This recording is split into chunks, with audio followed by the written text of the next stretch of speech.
Brin नमस्कार, तपाईहरु हेर्दै हुनुहुन्छ अनिल र्यापर भ्लग र यति बेलाको समयमा हामी रोल्पा जिल्लाको रुन्टीगढी गाउँपालिका वडा नम्बर 4 को सुरपाल भन्ने स्थानमा जाँदैछौँ। हामी त्यहाँ जानुको एउटा मुख्य रहस्य के छ भनेपछि जुन नानीहरू एउटा साना बच्चाहरू पानीको त्यो झरीमा पनि र्याङ्कोटको सहायताले स्कुल जाँदै गर्दा पानीको त्यो झरीमा पनि भिडियो लोकेनपुरबाट उल्लेखित भएको भिडियो हामीले हेर्ने गरेका थियौँ। सोही भिडियो अहिले सामाजिक सञ्जालमा निकै भाइरल छ। सोही स्थानमा जाँदैछौँ, त्यसका लागि बाँकी जब हामी ती नानीहरू भाइरल भएको स्थानमा पुग्यौँ त्यहाँ हाम्रा सहकर्मी साथीहरू सँगसँगै विभिन्न व्यक्तित्वहरूको उपस्थित भएको थियो।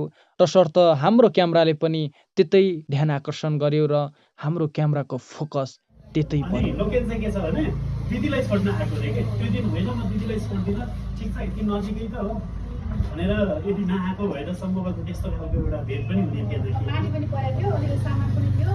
लोकलले भने जस्तो च्याउ दिदीले पनि च्याउ लग्ने कार्यक्रम भइरहेको थियो। हाम्रो च्याउ लग्ने पनि भएको थियो। अब छोड्न दिउँ, अनि त्यही बेलामा गाडी छोड्न दिला भन्छ। लोकेन आउने बेलामा त्यो लोकेनको त्यो बोली जुन छ नि त, अब र्याङ्कोट ओराएको थियो गर्नलाई बच्चाहरूले प्लास्टिक ओराएको छाता ओढाएर त्यो त छुट्टै छ। उसले छाता ओढ्यो भने अन्त र्याङ्कोट ओढायो नानी त उ भन्न सक्दैन। साथीहरू कता छाता ओढेको साथी भने अन्त त्यो बोलीले गर्दा पनि यति धेरै चर्चामा आएको खास गरेर। अनि तपाईँले त्यहाँ त र्यानकोट ओढ्नु भएको छ नि त, प्लास्टिक ओढ्नु भएको छ, छातावाला हजुर साथी हो भनेर चाहिँ के थियो त्यो मोमेन्ट? यस्तो भयो, त्यो चाहिँ के थियो भने अब भिडियो बनाउँदै गर्दा माथि चाहिँ हुसु लागेको थियो होइन। अब बच्चाहरू चाहिँ एकदम फास्ट हिँडिरहेको थियो कि। अनि त्यसपछि तपाईँको अब माथि क्रस हुनु लाग्यो कि। अब क्यामेराको उसले मोबाइलको क्यामेराले क्याप्चर नगर्नु ठाउँमा पुग्न लाग्यो होइन।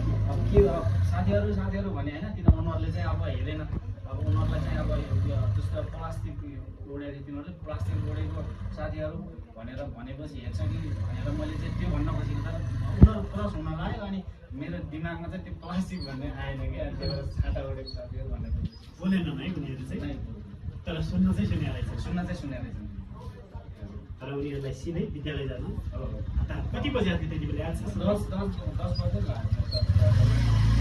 5-10 मिनट ए भने चाहिँ 10 बजे त हामी त विद्यालय पुग्नुपर्छ नि त।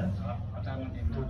त्यही भएर कसैको प्रभाव नगरिकन विद्यालय पुग्ने हो। अहिले सरले हामीलाई पिट्नुहुन्छ कि विद्यालय नजाँदा समयमा उपस्थित हुनुपर्छ भन्ने त्यो एउटा भनौँ न ज्ञानीपन भनौँ होइन, आफ्नो इमान्दारिता पनि देखायो भने। हस्, थ्याङ्क यू तपाईँहरू दुवैजनालाई धेरै धेरै धन्यवाद। यी नानीहरूले पढ्ने विद्यालयको अवस्था हेर्नको निमित्त र विद्यालय देखाउनको निमित्त हामी जाँदैछौँ। यही आसपासमै हो दर्शकवृन्द। जो नानीहरू पढ्नका निमित्त झरी आइरहेका थियो, सोही समयमा उनीहरू एउटा पढ्नुपर्छ है भन्ने रफ्तार थियो। यही विद्यालय हो, यही स्कुल हो। ती नानीहरूले जुन रफ्तार झरीको त्यो रफ्तारमा पनि यो साथी हो भन्दै गर्दा बोलाउँदै गर्दा पनि नबोलिकन उसको आवाजलाई नसुने बेस तरिकाले हिँडिराखेको र पठन पाठन गर्ने स्थान यही हो। यही विद्यालयबाट विद्या आर्जन गर्नका निमित्त उनीहरू एकदम रफ्तारका सहित हिँडिराखेका थिए। हेर्न सक्नुहुन्छ।